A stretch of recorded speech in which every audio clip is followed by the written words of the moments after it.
Hey, howdy, warriors. This is our first week lecture for 3310, Managing Maintenance Organizations and People. I'll show you our textbook. That's Leadership by Northhouse, 8th edition. Theory and Practice, 8th edition.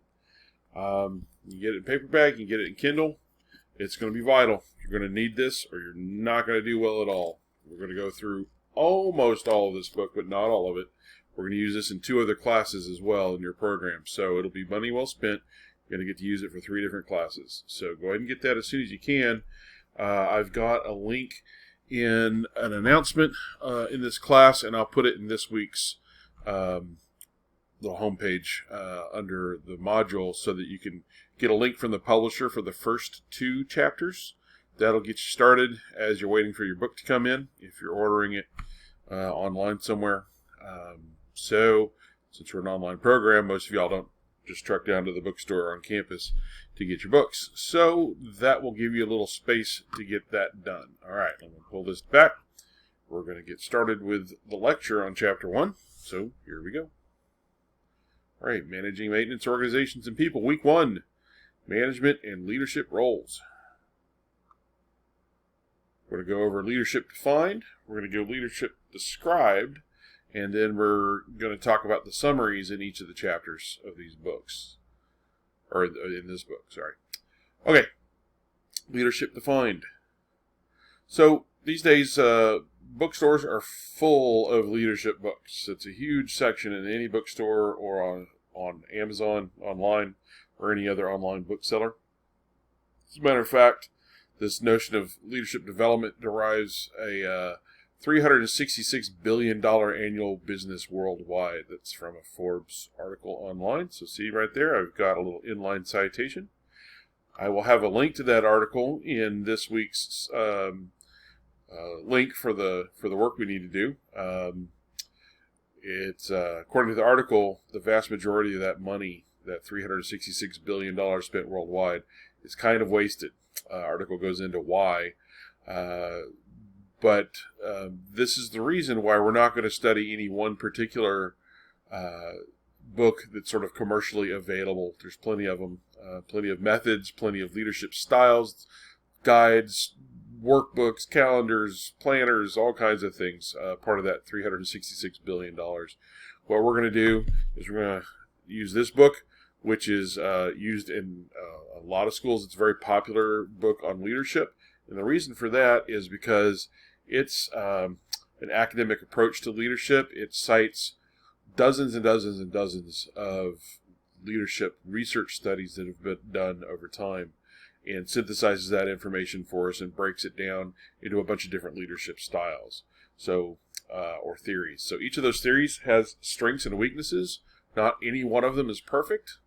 That's the sort of the approach we're going to take in this class. It's not, here, you should do this. It's, here, let's look at all of these, and we're going to talk about why they're strong, what their strengths are, and what their weaknesses are. So your job in this class, then, is going to be to understand these theories and discern which ones apply to your goals in leadership. You're all a little bit different.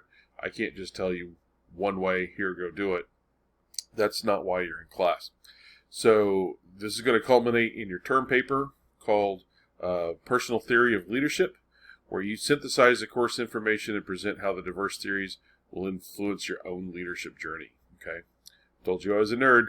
In my introduction, I use terms like leadership journey, so get used to it.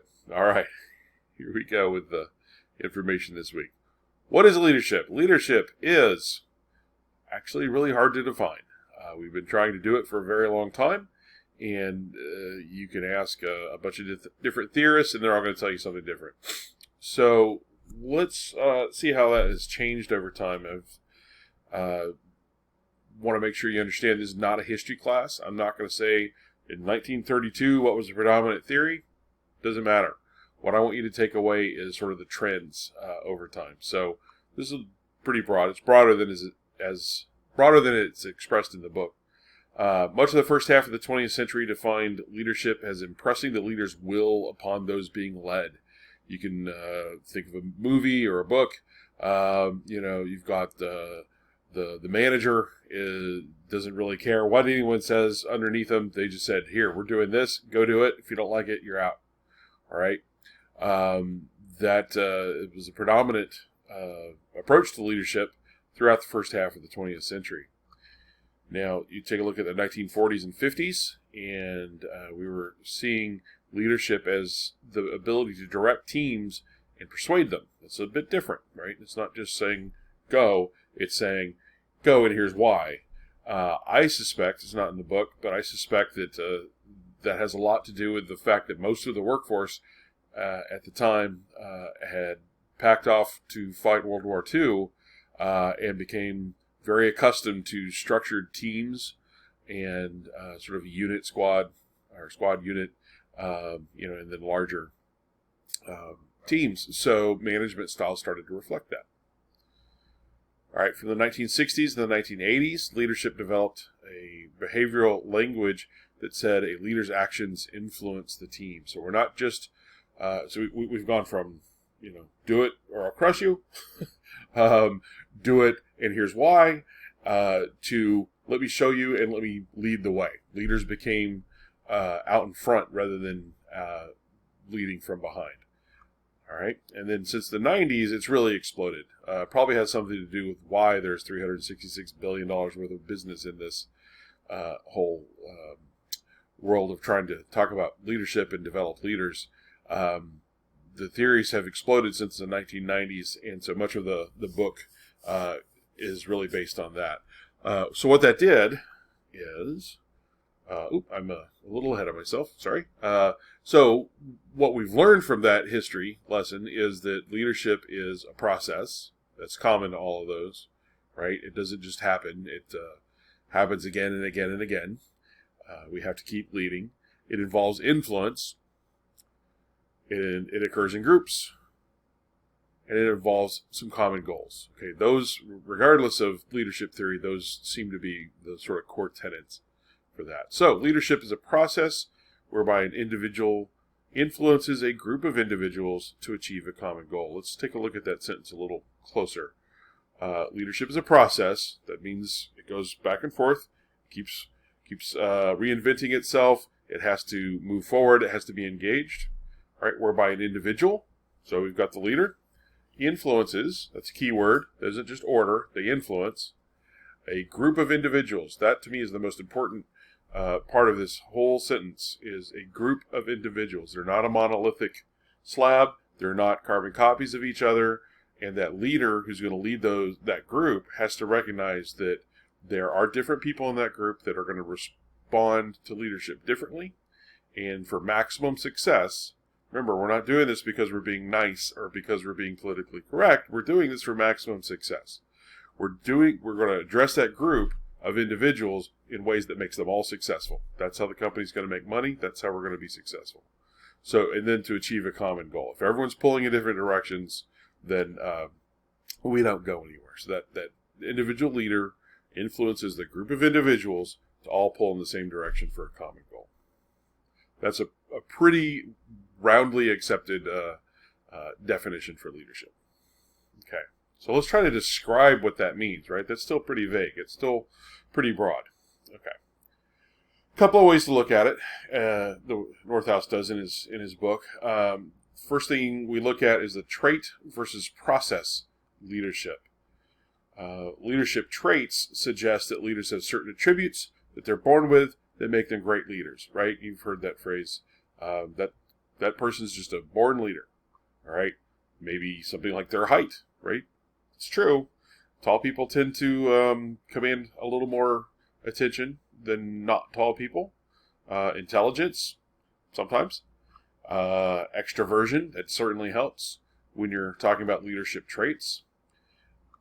Let's look at the process. Okay, leadership process suggests that leadership is an interaction between the leader and the followers. It flows back and forth. Leaders work with the followers, followers work with the leaders. They learn how to work together to get things done.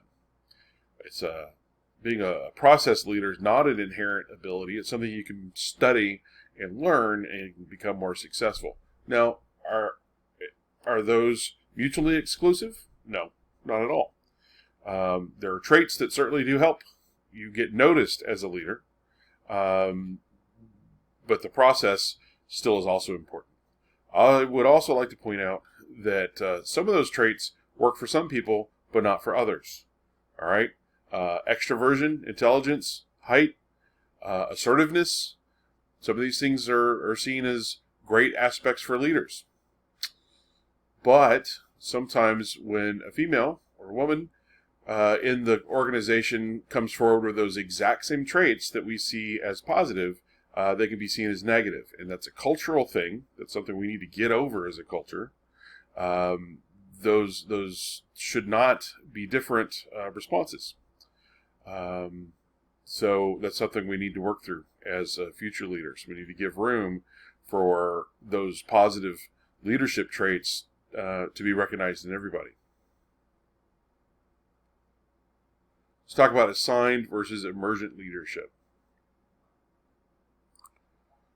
An assigned leader comes from obtaining a position within a company or an organization, right? You apply for a job, you get the job, now you're the person in charge. So that person has the authority of their position. Now, that doesn't necessarily mean that they have the respect of their followers. So process leadership would predict that that's going to be a bit rocky, okay? It's going to be something that's going to have to get worked through if there's going to be a positive outcome. Now, an emergent leader comes from earning the trust and loyalty of their coworkers, not from being assigned in a position, but from earning trust. So they may not have actual authority, right? But that doesn't mean they're not a leader. This is the person most people on your crew would go to for help. They may not necessarily go to their crew chief or their boss. They may go to, the person who's sort of emerged as the group leader, even though there's no specific title that goes along with that, and it has nothing to do with their position in the company. All right. I suspect that a lot of the students in this program would be defined as this person, right? You've recognized that you want to be a leader. You've probably had some initial early emergent success in that, so that's why you're in a program like this one. So I hope that describes you. Okay, leadership and power. The early leadership theories wrapped up power and leadership pretty tightly together. Okay, the leader had the power. End of story. This is how leaders could impose their will rather than have to work to persuade teams to a common goal. They had all the power. You did it, or you hit the road. So over time, and thanks to technology democratizing information, people being able to learn more about the world around them, followers have demanded more from their leaders by way of expecting them to be effective in their ability to influence based on common goals. Today, we wouldn't really put up with do it or you're out. We want to know why. We want to be part of the process of getting to the end goal, and we look to leaders who are good at guiding us through that. Okay, that's pretty common. So this led to a divergence in the kinds of powers leaders can use, right? We don't have just the one trick or the one tool in our tool bag anymore. So different kinds of leaders emerge as a result of that. Let's take a look at that. So that resulted in really 6 bases of power. There's several studies that back that up. And remember, everything that I'm presenting in here from the textbook has been backed up by multiple research projects and studies. So 6 bases of power have emerged as a result of that sort of differential leadership, the different kinds of leaders. We've got referent power. Those are the leaders that the followers follow because they like them. Okay, that's a personal power. It's not because they have a position. You could be in the position that as a leader, as defined by the company, and have personal power, referent power. That'd be great. If we like the leader that has been put there by our company or organization, that's great. That's really good. We have expert power. That's the power that is wielded by that one person on the crew that can do that task better than anyone else, or maybe the only person on the crew who could do that task. Again, that's a personal power. They're not necessarily placed in power by the company, but people around them put them in that power, right? The people with expert power tend to get their pick of the job cards that they want to do. The boss sort of defers to that. They don't have to, but they're wise to, because that person is an expert in whatever it is they do. Okay, we've got legitimate power. That's the formal job authority. That is a power derived from position. I got hired to do that, so I'm in charge. Okay. We've got reward power. The leader gives out favors to the loyal followers, to those who get their job done. That's a form of raises. That's in the form of praise, of opportunities for promotion. Right? It's not necessarily a sketchy thing. The reward power.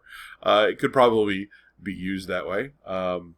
But in general, that's a positive thing. Let's talk about coercive power. That's the do it or else. It's certainly a power of position. If you don't have the position to fire somebody, then you wouldn't have coercive power, at least not legally. But it's also often seen as a negative. All right, we don't wield power that way anymore.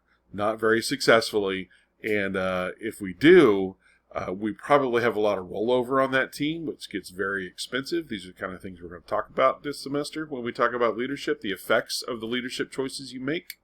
So you can certainly choose to be a coercive leader as long as you have the legitimate power to do it. But I personally question, and research questions, the effectiveness of that for your team and for your company. All right, and then there's information power.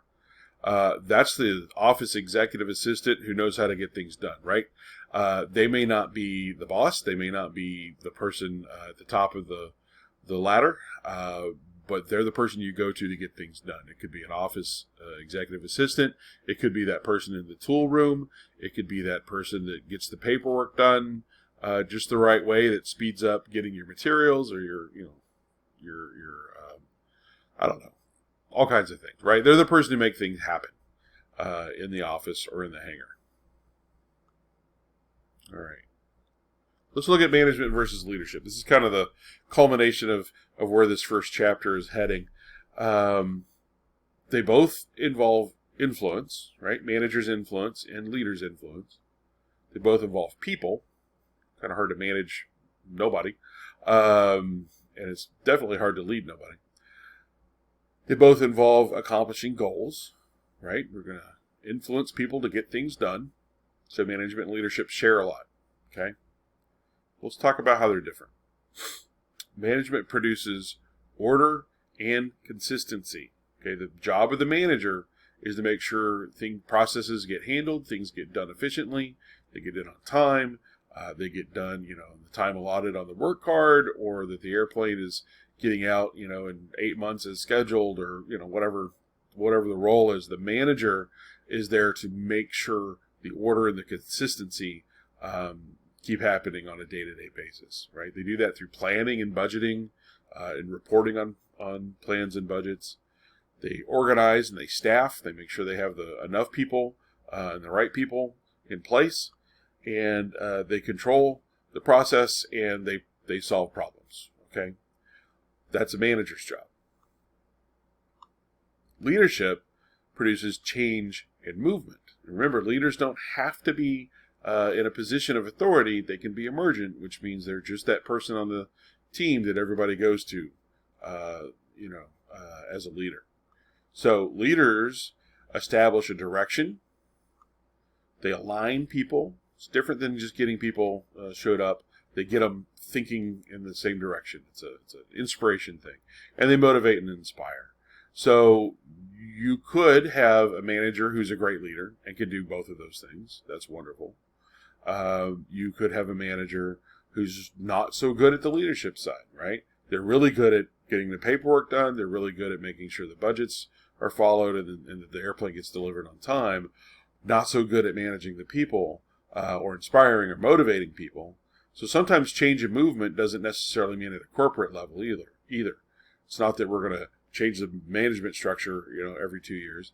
It's that we're going to help individuals in our team change and move towards more productivity or contributing more on the team. So that's where the leaders, especially the leaders who don't have the the title to go with it really shine. And as a manager and as a leader, you need to be watching out for those people and helping them help you. They're very important to getting things done. So here's sort of a summary of that idea. Much of management and leadership overlap. However, the differences are vast, and skill in one area does not guarantee skill in the other. Some managers don't need to be leaders, right? And some leaders don't need to be managers. That's okay. When they are one and the same, that's very good for the company, but it's not necessary. Sometimes managers just need to get paperwork done and get things moving. And some people are really skilled in just that, and the company can use them too. All right, let's talk quickly about the summaries. Each chapter in the book has a summary section, and I need you to pay a lot of attention to it, okay? I am not going to put out study guides for our quizzes this semester because the textbook already has them. Each chapter in the book has a summary section.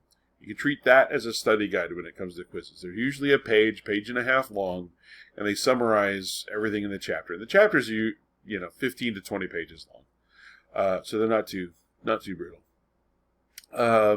If it's in the summary, it will likely be on a quiz. Okay, so use that as your study guide for quizzes. Now, stern look, that does not excuse you from reading the rest of the chapter. Okay, that's going to be useful to you when you're doing your discussion board postings. I expect you to draw heavily from the entire chapter for commentary and reference. And also your term paper is going to do much of the same. If you look at the grading rubrics in the syllabus, which I highly encourage you to do, you will note that the better brackets for better grades involve utilizing your text and even outside sources that you find on your own to support your ideas. So those summaries are going to be pretty important to you, but don't just rely on them. Okay? That about wraps it up for this week. So let me pop back to the big picture as I say goodbye. And y'all have a good rest of the day. Please contact me with any questions and through Canvas. And that about wraps it up. All right. Y'all have a good day.